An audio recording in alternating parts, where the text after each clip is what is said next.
কালো বোতামটা থাকবে, সেখানে টিপটা দিতে হবে। এটা দিলেই ভিভিপ্যাটে এই ছবিটা ভেসে উঠবে, তাহলে ভোটটা কমপ্লিট হয়ে গেল। এভাবে ভোটটা দেবে। আর নতুন করে কিছু বলার নেই, যে সামনে দিয়ে এই জায়গাতে এটা টিপলেই কিন্তু ভোটটা হয়ে গেল। আর সঙ্গে সঙ্গে এই ছবিটা কিন্তু ওই মেশিনে দেখা। একটি হলো, এক হচ্ছে যারা লক্ষ্মী ভান্ডার পাচ্ছে 2,000 টাকা করে, বিজেপি ক্ষমতায় এলে 3,000 টাকা করে হয়ে যাবে। অ্যাপ্লিকেশন শুরু হয়েছে, ফর্মটা দিয়ে যাবো আমি, তো এরকম সুযোগ এলে করে দেবো।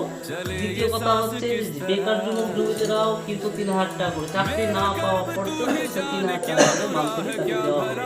আর মহিলাদের জন্য বিশেষ করে ছাড়, যে সরকারি বাস পরিষেবা যাওয়া আসার খরচটা সম্পূর্ণ ফ্রি।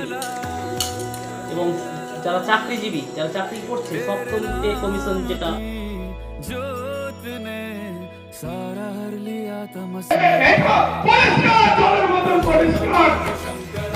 কিন্তু সেই জায়গা আমরা সংখ্যালঘু থেকে ভয় থেকে